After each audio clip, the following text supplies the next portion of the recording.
ahora vamos a hablar de algo que yo personalmente sé que me hace muchísima falta, o sea, de cómo organizarnos. Después de lo que nos ha contado Wendy antes, me hace aún más falta y creo que la charla que vamos a escuchar ahora es perfecta después de, y ya veráis por qué. Porque yo tengo el privilegio de ya haber conocido a Paola y a sus compañeras y socias, una la tengo aquí delante, el año pasado en WordCamp Verona, donde escuché la charla de Alessandra, que está aquí, que es socia de Paola, que era también sobre organización, y es que flipé, o sea, las cosas, el tiempo que todos perdimos. Yo no sé si os pasa a vosotros también, a mí, por cierto, yo llego a, especialmente los que trabajamos solos, sin tener un equipo, sin tener un jefe ni nada, el tiempo que me pierdo yo con, y ni siquiera a veces redes sociales, o sea, puede ser de todo, mis gatos, lo que sea. Entonces, todas los consejos, sistemas. Wendy antes nos ha dado sistemas. Lo que Wendy nos ha contado de cómo sacar provecho de clientes con poco presupuesto ha sido sistemas. Paola y sus compañeras, pero hoy Paola, van a hacer lo mismo y Paola merece muchísimo la pena escucharle porque ella es súper organizada, porque es nómada digital. O sea, ella lleva su maleta y vive sacando las cosas de la maleta. Entonces, si tienes que ser organizado. Yo no sé si vosotros viajáis. Yo cuando viajo desastres, que viajo bastante a menudo. He mejorado un poco, pero todavía no lo tengo bien claro. Entonces, no veo la hora de que Paola nos cuente cuál es el ingrediente secreto de una organización de tu tiempo. Bueno, perfecta no queremos ser perfectos, pero lo mejor posible para sacarle más provecho al tiempo libre, porque creo que es eso, ¿no? Para ser más felices y tener más tiempo y viajar bien sin dejarse las cosas, los cables del iPhone en todos los hoteles y tal. Y os he dado la presentación en español porque Paola entiende muy bien español, pero la charla, para que quede claro, va a ser en inglés. Y ahora, muchas gracias a Paola por haber venido aquí. I think I have this. Sí. Okay, perfect. Thank you, Picha, for this presentation. All the expectations now are woo, and I hope I will cope with that. So thank you for being here. Today we talk about time, so let's get it started. But first of all, let me introduce myself. I'm Paola, the hidden one. I'm Italian and I'm a professional organizer. Have you ever heard of this job? Someone did, someone no, not at all. I'm a consultant and I help my clients to be organized during their days, to set their priorities, to get their things done, so their activities, and to find an important work-life balance, which is something that interests the majority of us. So I am co-founder of Organizatesten. We are a group of 4 professional organizers, and we work with companies, with freelancers, we give classes, and we make one-to-one sessions. So today we will talk about time in general. So I'm sure you've heard a lot about time management. You've used these expressions a lot of times, but I'm sorry to inform you that we cannot manage time. So you will be disappointed, but the best thing that we can do is manage ourselves in our day.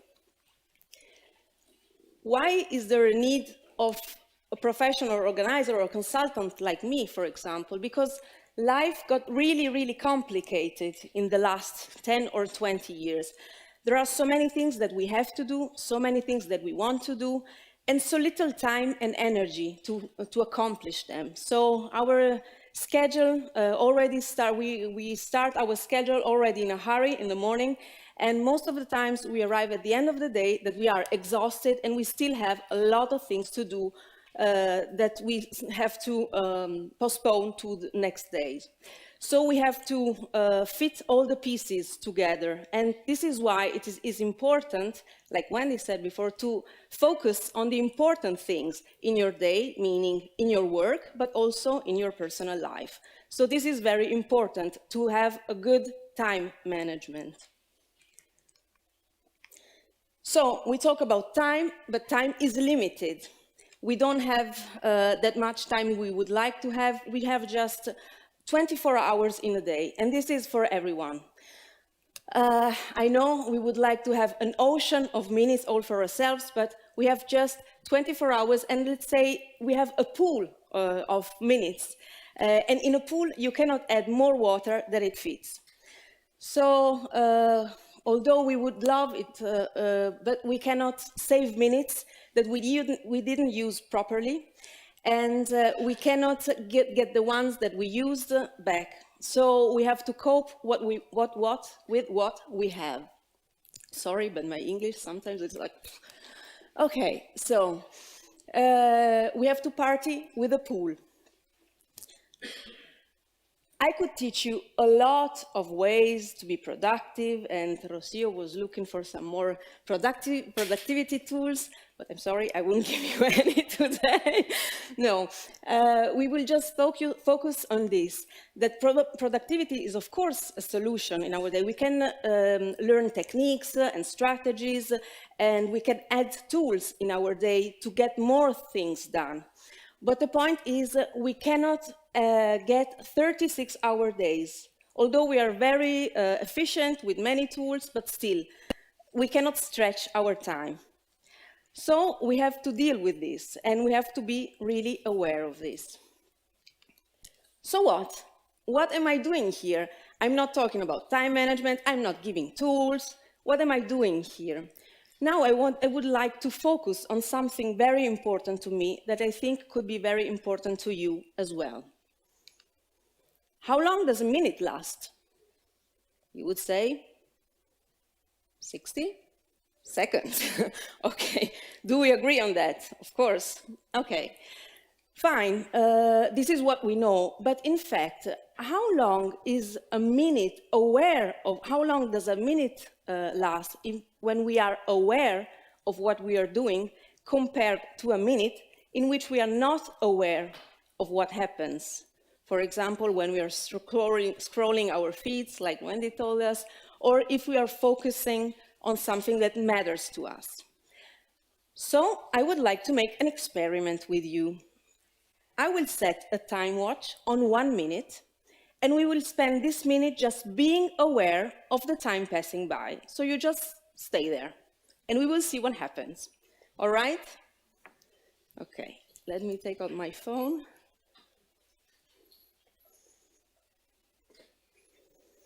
Are you ready? Okay, let's start.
Okay, that felt awkward, right?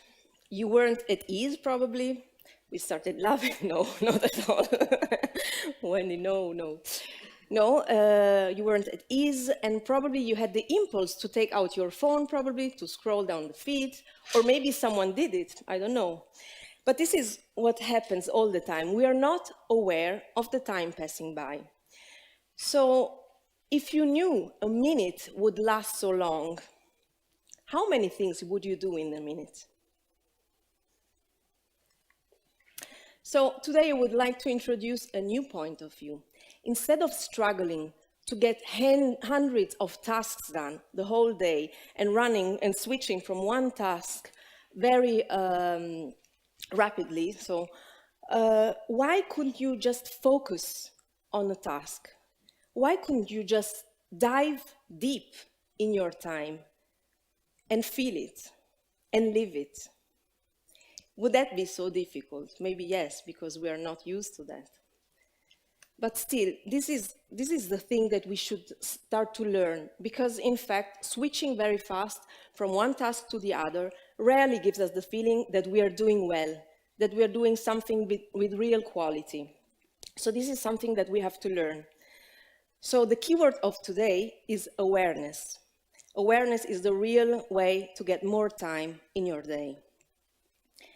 Could you imagine to dive deep in the pool instead of being just on the surface and moving from one task to the other? So how would that feel if you just dive deep in your time, in the tasks you're doing?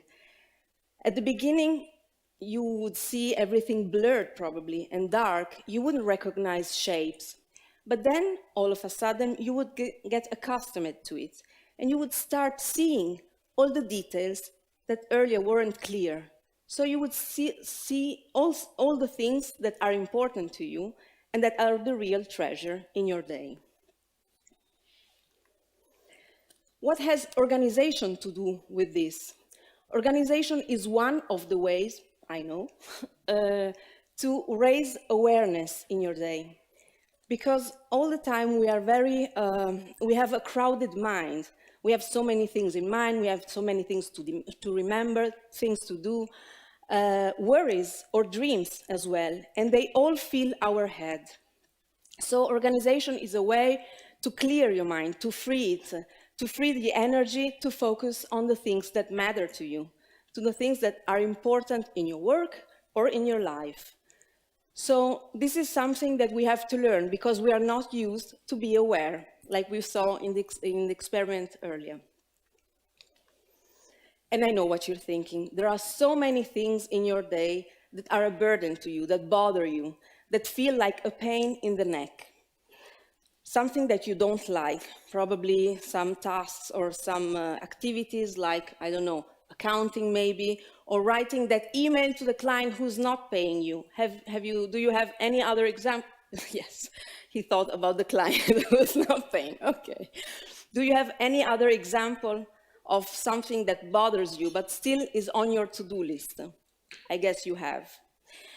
So could you imagine, no? Yes? Yeah, I have like tons. Tons, okay. Could you imagine how would it be to get through these things faster, to focus on them and to accomplish them? Can you feel how satisfied you would be once they're gone, once you cancel them from your to-do list? It could be very, very important to you. It would free a lot of time and of energy, because all the time that you think about this task you're not doing, you're still wasting time and energy.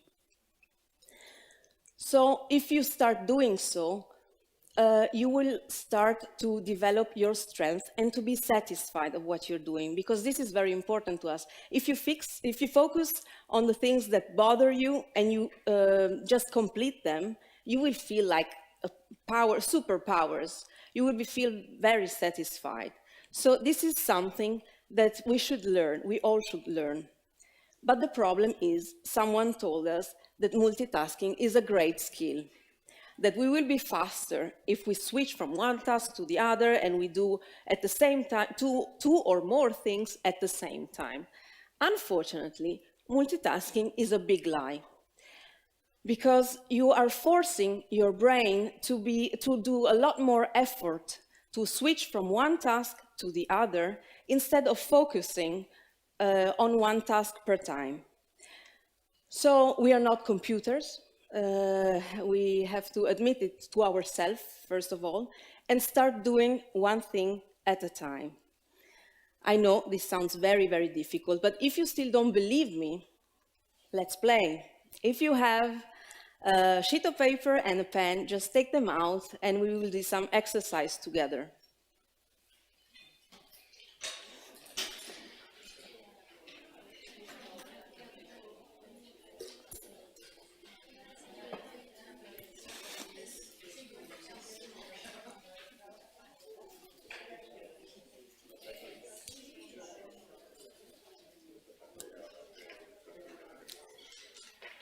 Okay, are you ready? Perfect. Now you will have to write the English alphabet in a row in capital letters, just like this. Now,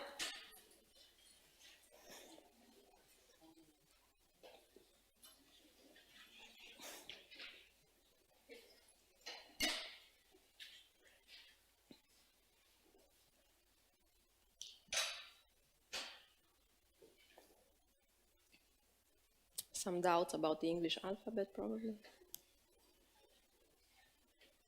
Okay, that was an easy task. Now, on the next row, you have to write the sequence of numbers from 1 to 26.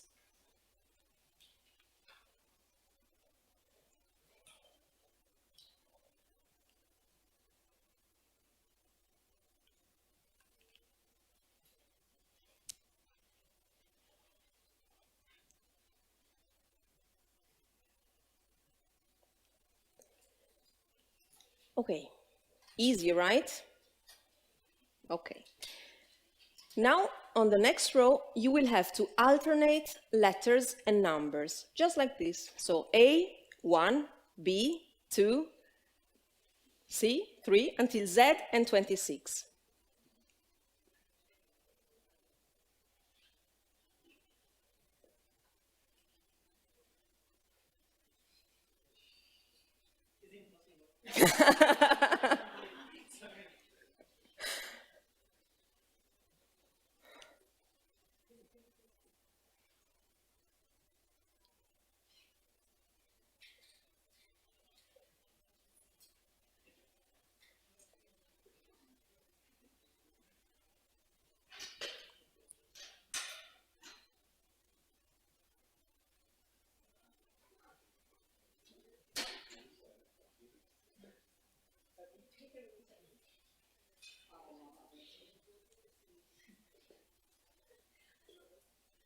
Okay, how is it going?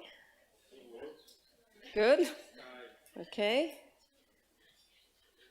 Okay, it's tiring, actually. Done. Okay, nice. Okay, this is an experiment of what happens when you multitask. So switching from one task to the other, meaning from the letter to the number, is a big effort from your brain, because it has to concentrate on which was the last thing you did, which is the next step you are going to do for every sequence. So every time you switch from one to the other, your brain is making a big effort, and this can bring to burnout. And the quality of the job you're doing, of course, is poor. And this was a stupid example, let's say, but can you believe it? What happens when you're working and at the same time you're just chatting on WhatsApp? Or when you're on the phone speaking to a client and at the same time you're writing an email? So which is the result? That you're not listening to the phone and that you're writing the email like an 8-year-old kid, probably, and that you will ask the person to repeat what he or she was saying, and then if you read the email again, you have to rewrite it. So multitasking is not helping you to be faster. It makes you make more mistakes, and then it will ask you more time to fix these mistakes. And you will feel more exhausted in your day because of all of this switching. So it's important to learn to focus on one thing at a time. This is my suggestion: do one thing at a time. If you are on the phone, be on the phone. If you're writing the email, be present on your email, because the quality of your work will increase. And the satisfaction that comes through this will increase as well, and we were talking about satisfaction earlier. So it's very important to feel that we are doing well in our day, and doing one thing at a time helps us to do this. And can you believe how it feels by doing the things that you don't like? It's just the same, big satisfaction. And I know that in reality it could be very difficult to do one thing at a time, because we are not used to this. This is why I suggest to use a timer. A timer can save you. It means that it can help you to focus on the activities you're doing. This means you can set the timer on 10 or 15 or 30 minutes, depending on how long you think your task will last, and then focus on that activity and only that one. And by focusing, I mean turning off the programs that could distract you and switching your phone to flight mode and telling the people around you that you are very busy for that 10 or 15 minutes. And then dive deep in this task. It will feel very, very different. And I swear that you will do all the things also in less time than you thought, and even before the timer rings. So, we've been talking about time management. What is time management? It's spending our time well and wisely and not wasting it. It's about getting our things done and get them done well, the ones we like as well as the ones we don't like. It means focusing on every activity and putting your heart, your mind and soul in everything you do. And this means raising your awareness. Focusing means paying attention to what you're doing, to your job, to your personal life, to the persons you are with. And this increases your satisfaction, of course. And so it's only by doing all of this that you will start realizing that you have a treasure in your day, which is your time, and you will realize as well that you have even more time than you thought. So this is my takeaway for you. Please do one thing at a time and try to focus and be aware of what you're doing. Your time will explode and expand. So thank you so much.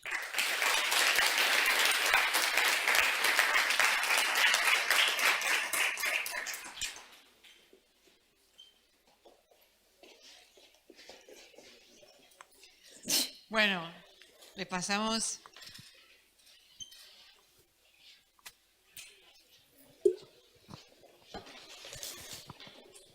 Hola.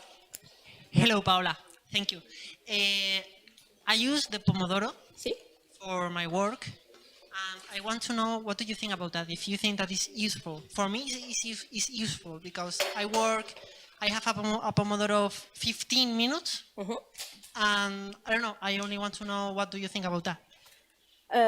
Pomodoro, for who doesn't know it, it's a technique that says to set a timer on 25 minutes and then have breaks and to focus on that 25 minutes. I think it's a good solution if it works for you, of course, because techniques must fit to everyone's work or day. And if you feel like it's helping, I'm sure it's a good solution. Some people say 25 minutes, it's too short time to focus, and then taking a break is not helping them to get things done. But still, my suggestion is the same one. Use the timer to focus, to dive deep in the things you're doing, because this helps you to get them done faster. So if it works for you, yes, absolutely.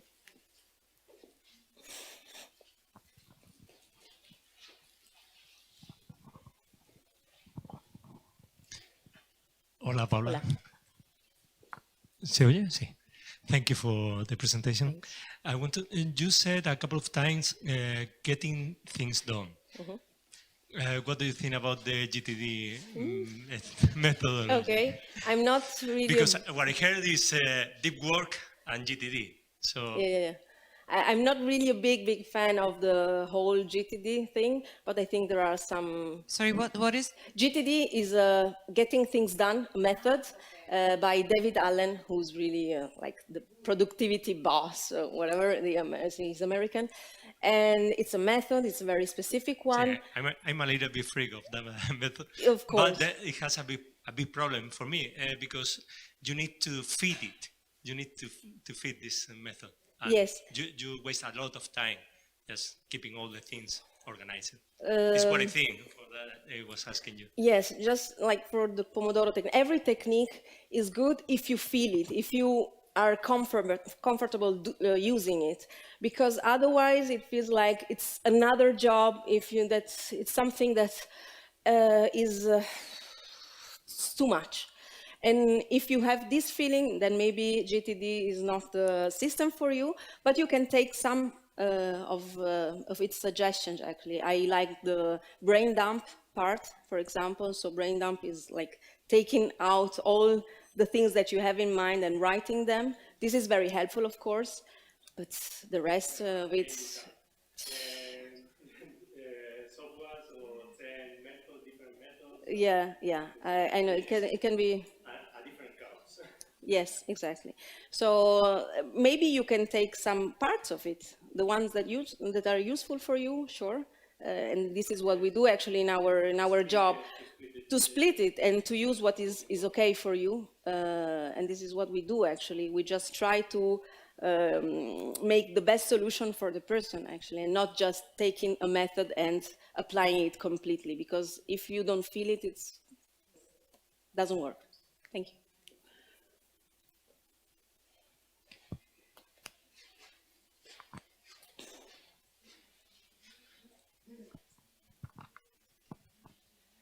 Hello, I was wondering if you have, because the point of the talk was to get very focused, very aware and mindful of what you are doing in the moment you are doing it.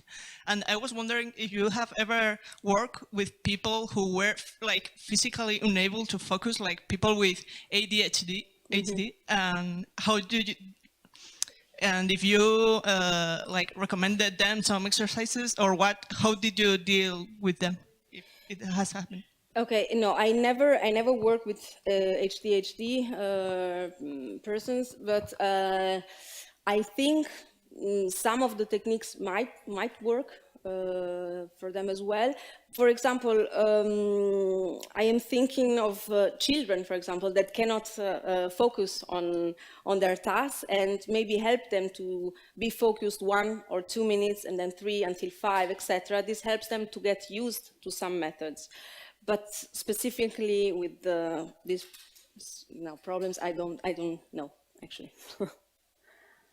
I have a question, if I may. So I know exactly how long a minute is. It's between 14 and 16 breaths, depending on how deep I breathe, because I do meditation, I do yoga, I hold poses for very long, and so on.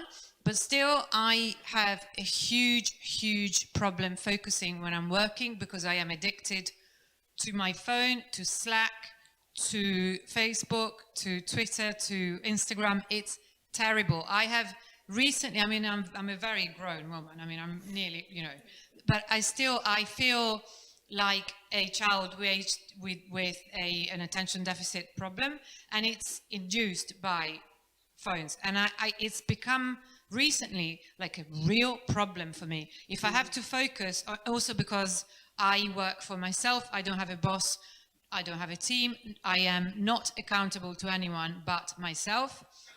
And it's a real issue these days that I get to the end of the day, I'm like, what have I done? Maybe I have got a few things finished, but really it's become a problem. So this talk is like so really important for me. So I guess that I was thinking maybe the Pomodoro technique is something that I should be doing, but because maybe start with small chunks, and then, as you were saying, like with a child, but really I am cursing my phone because I wasn't addicted, and now I have to admit I am addicted to my phone.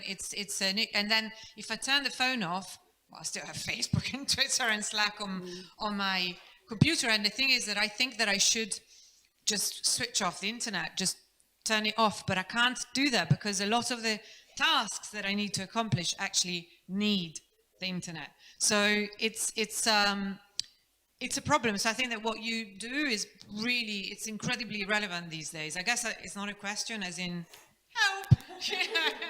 But so I would say Pomodoro technique maybe. Yes, but there are also some tools, programs on the computer. For example, I can imagine of self-control. You just set the in the pages that you don't want to see while you're working. So Facebook out of it, and then and you make the list, and then I disable it.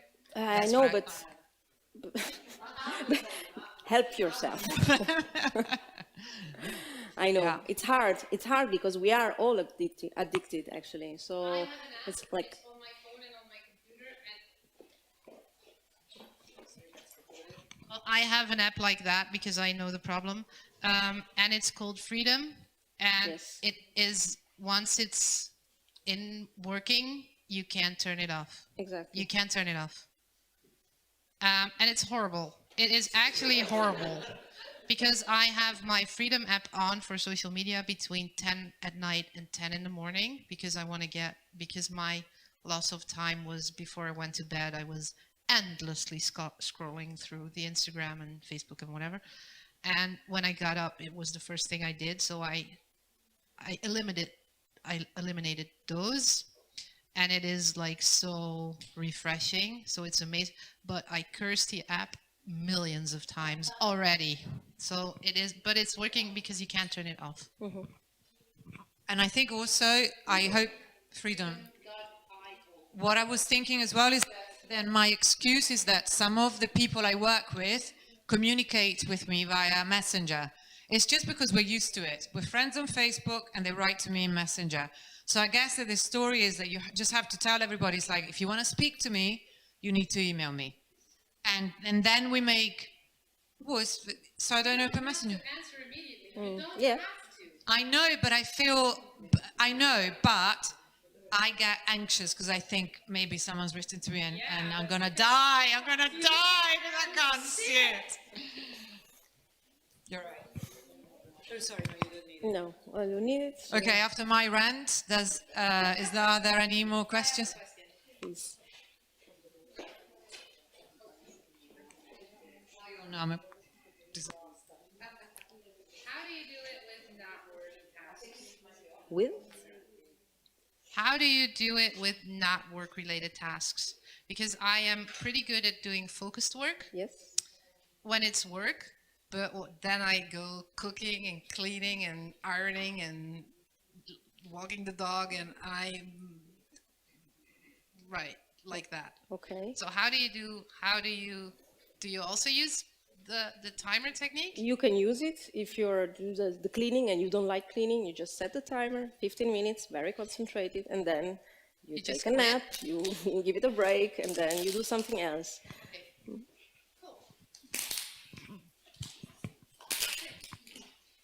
Hello.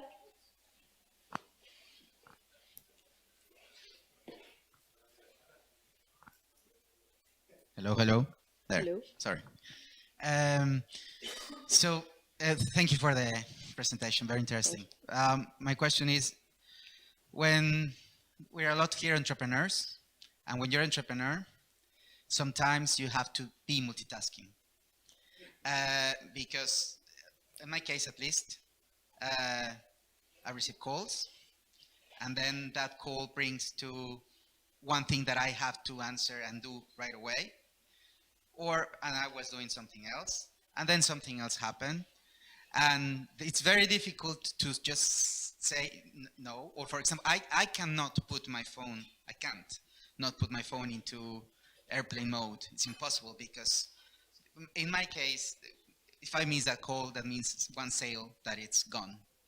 So in this case, I cannot say I have developed multitasking because that's not true. Okay. But I have learned more or less to do several tasks kind of at the same time. I won't say I'm very successful at it, but it has to be done like this, at least for the moment, because I am alone doing my own stuff. Maybe when I have something else or somebody else working with me, that could be different. But for the moment, sometimes you have, at least in my case, I have to do it like this. And I was talking to my colleague here, my friend, and more or less we have the same issue. So, but I guess we are not the only one probably doing that. Mm-hmm. So how do you deal with these cases? What is your recommendation to that? Well, I start off understanding if you're working in a hospital or in emergency room. So this is not the case, of course. So we can take a breath, okay? So it's okay we have a lot of things done, but it's not that you have to save lives and you have to do everything at the same time. So this means probably we can just focus on one thing. Maybe you are on the phone, just be on the phone, and then you take a note on what you have to do next. But just it's a sequence of what you have to do. It's not you're not doing a good job actually if you're not focused on what you're doing, because you are thinking of too many things altogether. So this is the point. It's just being aware that you have to do it in sequence. It's not possible to do a good job and to be focused and to be satisfied of what you're doing if you just run from one thing to the other. It's just like being on the surface all the time. And you're not really getting what you're doing. But I understand there are so many people that tell us that, no, I cannot switch my emails off, that we have to be on the phone all the time, and that I communicate with my clients like this. It's all true. We all do it all the time. But we're not saving lives. In my case, I'm not saving lives in that moment. So I have to make choices and stay focused on the one thing that I'm doing at that moment. And then I go on. It's setting priorities as well, and then making a list, actually, of what you have to do in sequence. Because, okay, you are able now to multitask or to switch very fast from one task to the other, but you feel exhausted, probably. You're probably not happy either. So I think that we're not saving lives. I mean, I'm saying this to myself as well, but we're not saving lives. I think that's the most important thing. Now, it's time. Yeah. In 5 minutes, there's the round table in track 1, and I cannot thank Paola enough for the wonderful, wonderful talk that she's given us.